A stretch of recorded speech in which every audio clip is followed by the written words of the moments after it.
Bismillahirrahmanirrahim. Alhamdulillah alamin. Allahumma shalli wa sallim ala sayyidina Muhammad wa ala alihi wa sahbihi ajmain, amma ba'du.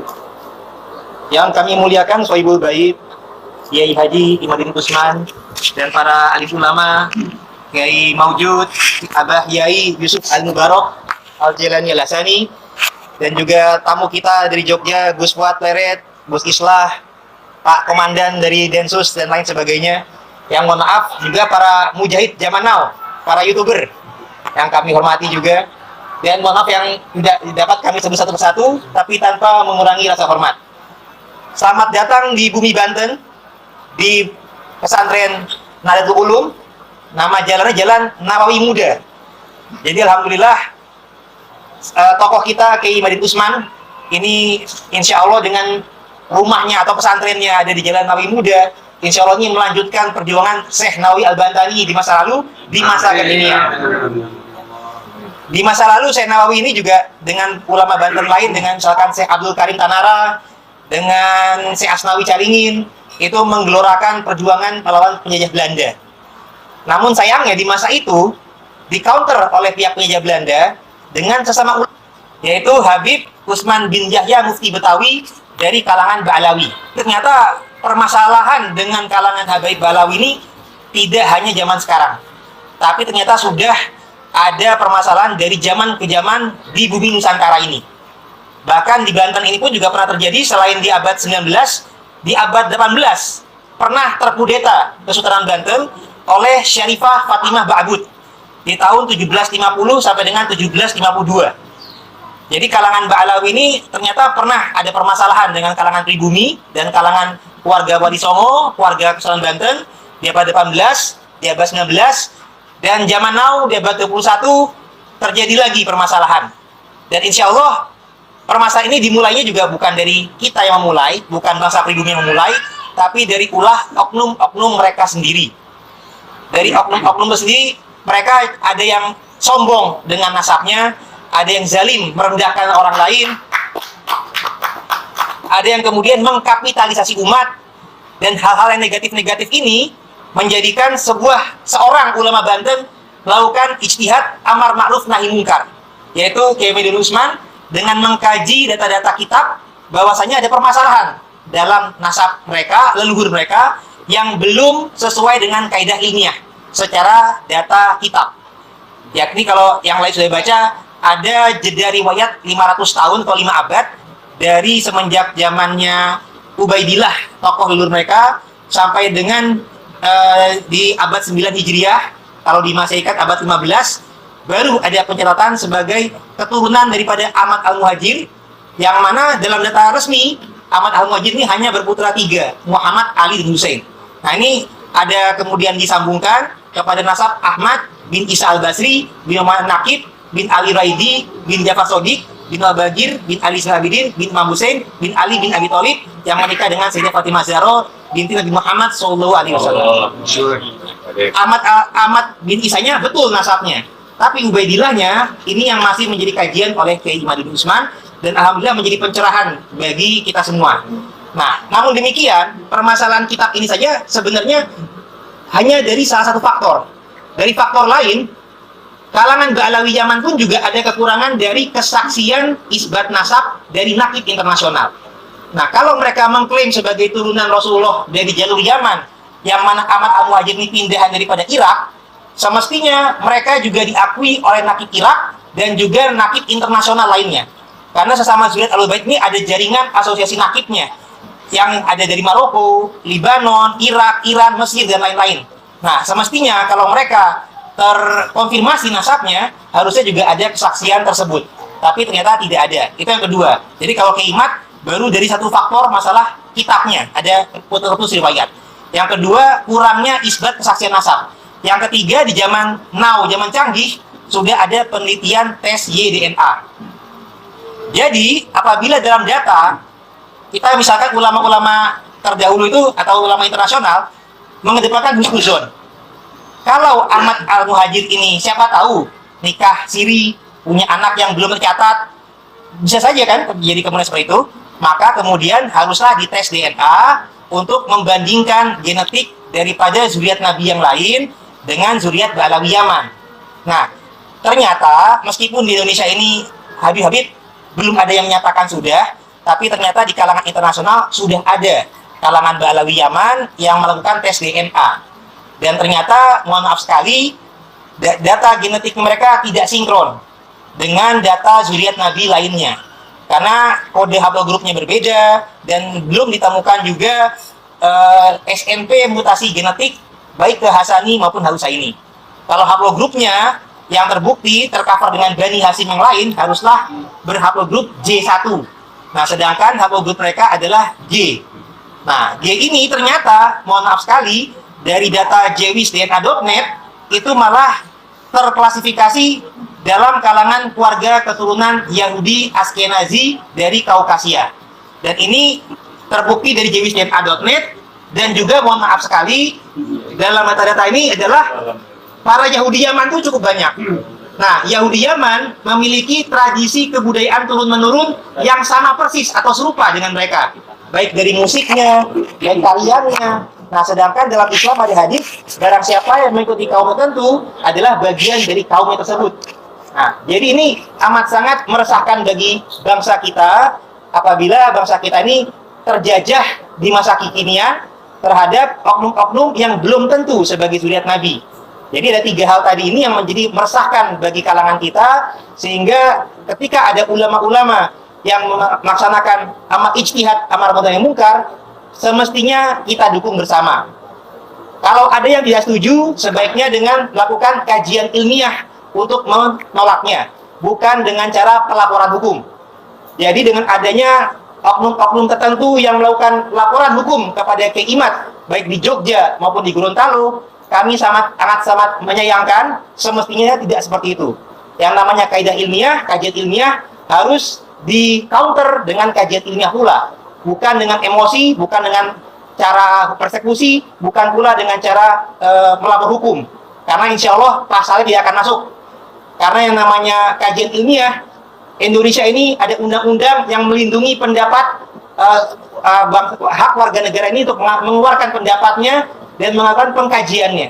Jadi apabila dari kajian tersebut ada yang kemudian malah melakukan hukum, itu tidak sesuai dengan undang-undang. Jadi kami juga menghimbau para polisi dan penegak hukum lainnya supaya laporan hukum tersebut jangan sampai malah menjadikan negara kita atau aparat hukumnya apabila menerima pendapat mereka malah inkonstitusional, karena tidak sesuai dengan undang-undang untuk yang melindungi hak warga negara untuk mengeluarkan pernyataan pendapat dan pemikirannya. Apalagi ternyata dari indikasi-indikasi yang ada bisa open source, Pak, bisa di jwisdna.net, bisa di Family Tree DNA, bisa juga dari YouTube. Itu juga ada bukti-bukti budaya dan tradisi Yahudi Yaman yang ternyata malah sinergi atau selaras dengan budaya-budaya habaib Ba'alawi Yaman yang kita pertanyakan. Karena para zuriat Nabi yang lain dari Irak, dari Mesir, dari Arab Saudi, ternyata budayanya berbeda dengan mereka. Kalau mereka menyatakan sebagai zuriat Nabi, semestinya memiliki kebudayaan yang sama. Itu satu hal dalam masalah kajian kimat. Dan saya izin juga dalam ini juga menyampaikan fitnah-fitnah yang beredar di masyarakat. Ada juga fitnah yang menyampaikan bahwasanya kajian ilmiah Kiai Imad ini juga menyerang keluarga Wali Songo. Padahal keluarga Wali Songo ini juga menurunkan para ulama pendiri organisasi besar di Nusantara, yaitu NU dan Muhammadiyah. NU pendirinya Kiai Hasyim Asy'ari adalah juga keturunan Wali Songo. Muhammadiyah Kiai Ahmad Dahlan juga keturunan Wali Songo. Nah, sedangkan ada versi Wali Songo ini juga merupakan keturunan daripada Ubaidillah bin Ahmad Al-Muhajir. Nah, sehingga ketika Kiai Imad mengkritisi tentang masalah Ubaidillah bin Ahmad Al-Muhajir oleh kalangan-kalangan keluarga Wali Songo atau pengikut NU Muhammadiyah yang masih ikut versi Ba'alawi, seakan-akan kajiannya turut menyerang. Nah, ini perlu kami luruskan bahwasanya kajian ilmiah tentang Wali Songo ini sudah lebih dulu dikaji oleh pihak Ba'alawi Yaman itu sendiri, yakni Habib Khalidin Assegaf dari sejak tahun 2014 atau 2015 kalau nggak salah ya. Nah, beliau menyatakan bahwasanya nasab Wali Songo sampai ke Rasulullah ini belumlah sesuai dengan kaidah ilmiah ahli nasab, hanya pendapat ahli sejarah saja. Jadi memang ada versi dalam data Syamsul Az-Zuhiro, Hikmatul Asyiro, para wali songo itu tercatat sebagai keturunan Rasulullah dari jalur Asmat Khan Ba'alawi Al-Husaini. Nah, akan tetapi di zaman sekarang kemudian yang tadinya itu sudah tercatat dalam kitab nasab dibantah kembali oleh peneliti nasab ketika diwawancara oleh peneliti dari Jepang. Dan di sana dinyatakan bahwasanya nasab wali songo itu hanya pendapat ahli sejarah. Sedangkan pendapat ahli nasab Yaman hanya mencatat dari Rasulullah sampai dengan ke Abdul Malik saja. Nah, keluarga wali songo menanggapi hal tersebut ketika wali songo dianggap nasabnya itu belum soheh ke Rasulullah, tidak dengan cara yang emosional, tidak dengan cara melaporkan hukum, tidak dengan cara persekusi, tapi kita akhirnya melakukan pengkajian ulang. Nah, pengkajian ulang daripada nasab wali songo ini kita kaji kembali dari data sejarah Nusantara. Nah, ternyata dalam data sejarah Nusantara ada dua muasal kedatangan para wali Nusantara. Contohnya, kita di Nusantara ini sering mendengar gelar tokoh yang bernama Maulana Maghribi. Bukan Maulana Yamani, bukan Maulana Hadromi. Artinya, ini adalah seorang tokoh yang berasal dari Maghrib, Maroko, bukan dari Yaman. Nah, kemudian juga ada tokoh semisal ayahnya Sunan Ampel. Gelarnya adalah Ibrahim Asmarakandi, yang terindikasi berarti dari Samarkand, Uzbekistan, Asia Tengah. Dan juga beberapa tokoh wali songo, gelarnya bukan Habib, tapi Mahdum. Contohnya Sunan Bonang, Mahdum Ibrahim. Dan juga Syarif Hidayatullah, Sunan Mahdum Gunung Jati. Ada gelar Syarif, ada gelar Mahdum, bukan gelar Habib. Kalau dari Yaman kan Habib gelarnya. Nah, zuriat Nabi ini yang tercatat resmi, gelarnya adalah Sayyid dan Syarif. Nah, ternyata Mahdum juga adalah gelar zuriat Ahlul Bait Nabi yang lazim digunakan di daerah Asia Tengah, Uzbekistan. Nah, berarti ini menjadi indikasi ada wali Nusantara yang berasal dari Maroko, ada yang berasal dari Asia Tengah atau Uzbekistan, dan tidak ada yang dari Yaman. Karena kalau dari Yaman tadi harusnya gelarnya Habib, Maulananya harusnya Hadromi Yamani, Ibrahimnya juga semakin tapi Yamani, tapi kan bukan. Arti kata kita kemudian menemukan indikasi baru. Kemudian di zaman sekarang kita sudah canggih, sudah bisa melakukan korespondensi langsung dengan nakib internasional dari negeri muasal kedatangannya. Jadi wali yang berasal dari Maroko, kemudian kita melakukan korespondensi dengan pihak Maroko. Atasnya lagi Irak dengan pihak Irak. Kalau yang dari Mesir atau Uzbek ya dengan Uzbek. Nah, inilah yang ternyata para leluhur kita di zaman dulu atau sesepuh-sesepuh kita belum sempat mengkonfirmasi dengan daerah atau nakib keluarganya dari kalangan Maroko maupun kalangan Uzbekistan. Karena apa? Karena di masa lalu itu komunikasi masih susah, untuk perjalanan juga masih susah, dan kemudian ternyata penjajah Belanda mendatangkan kaum Arab dari Yaman yang sama-sama punya riwayat keturunan Nabi, sehingga berinteraksinya dengan kalangan Yaman ini sendiri. Sehingga di masa lalu sempat ada distorsi dan karena saking husnuzonnya dengan pihak Yaman. Tapi data-data yang ini pun adalah minoritas. Jadi apabila ada fitnah di YouTube bahwasanya kajian kimat ini harus mengganti data-data di Kraton, itu tidak benar. Kita sudah meneliti data manuskrip yang ada contoh tentang masalah versi Ba'alawi, itu hanya Carita Purwaka Carubanagari, Negara Kertabumi, Pustaka Raja Nusantara dengan data Palembang. Kurang lebih hanya itu. Yang lain-lainnya masih mencatat bukan dari versi Ba'alawi. Contoh, ada data serat Penengen, ada serat Sajarah Ratu Jogja, ada data serat-serat leluhur King Kadenurjan Jogja, ada Sajarah Banten, ada pula data asal-usul Kasultanan Cirebon, dan lain sebagainya. Bahkan data Madura juga banyak manuskrip-manuskrip lainnya yang mengindikasikan jalurnya bukan melalui Ubaidillah bin Ahmad Al-Muhajir. Sehingga kajian kimat ini tidaklah menyerang nasab keluarga Wali Songo, karena ternyata memang ada versi lain. Dan alhamdulillah, kemudian keluarga Wali Songo ini sudah melakukan dua hal yang penting, yakni adalah mendapatkan memperkuat sanad kesaksiannya dari isbat nakib internasional. Yang kedua juga berani melakukan tes YDNA. Nah, alhamdulillah dari dua hal ini, untuk jalur yang berasal dari Maroko Maghrib, ternyata jalurnya adalah dari jalur Al-Jailani Al-Hasani. Sehingga bila mana di Indonesia ini ramai ada Thariqah Qadiriyah, ada juga manakib Syekh Abdul Qadir Al-Jailani, ini karena ternyata leluhur wali Nusantara memang ada kaitan erat dengan beliau-beliau.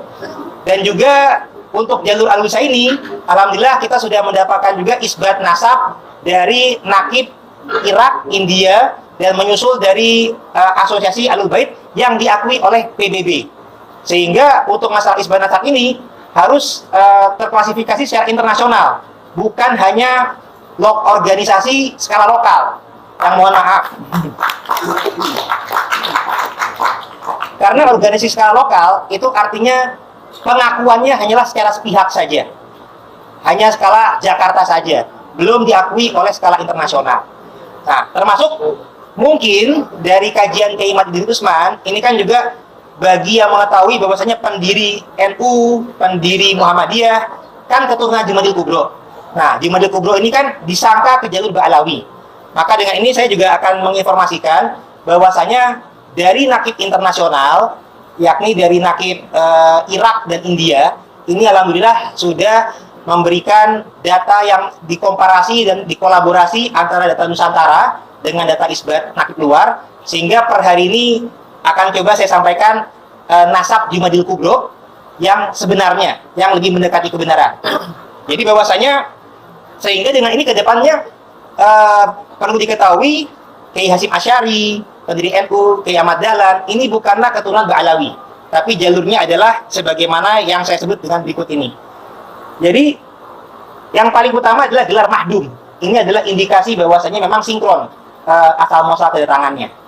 Jadi ternyata mahdum Jamaluddin Akbar atau Syekh Jumadil Kubro ini adalah bin Mahmud Nasruddin atau bin Mahdum Mahmud Nasruddin bin Jalaluddin bin Ahmad Kabir bin Jalaluddin Mahdumul Azamat Khan bin Mahdum Ali bin Ja'far bin Muhammad bin Mahmud bin Ahmad bin Abdullah bin Ali Aspori bin Ja'far Zaki bin Ali An-Naki bin Muhammad At-Taki bin Ali Ar-Ridho bin Musa Al-Kazim bin Ja'far Sodik bin Muhammad Al-Bagir bin Ali Zainal Abidin bin Imam Hussein bin Ali bin Abi Thalib yang menikah dengan Sayyidah Fatimah Zahra binti Nabi Muhammad Sallallahu Alaihi Wasallam.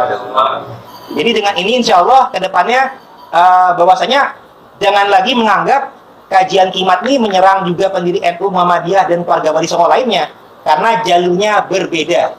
Dan ini juga selain dengan data dari nakib, kita juga menyesuaikan dengan kajian tes YDNA. Nah, tes YDNA ini yang dari Maroko tadi terbukti mengandung kode mutasi genetik jalur Hasani. Kalau yang dari Uzbek, jalur Husaini. Dan juga alhamdulillah ada sinkron dengan peta migrasi leluhur. Jadi dari tes YDNA itu ketahuan leluhur kita ini muasalnya dari mana. Nah, jadi bahwasanya Wali Songo itu leluhurnya itu berasal dari Hijaz Arab Saudi, pindah ke Irak Iran, pindah ke Asia Tengah Uzbekistan, pindah ke India Pakistan, baru ke Nusantara. Andai kata versi Asmat Khan Ba'alawi itu betul, semestinya dari Irak tadi pindah dulu ke Yaman di arah barat dayanya. Karena dalam riwayat versi tersebut 9 generasi ada di Yaman. Versinya kan Ahmad Al-Muhajir dari Irak pindah ke Yaman, Ahmad Al-Muhajir, udah gitu Ubaidillah, Alwi, Muhammad, Alwi, Ali Qoli Qasam, Muhammad Sohib Mirbat, Alwi Faqih, Abdul Malik, ada 9 generasi.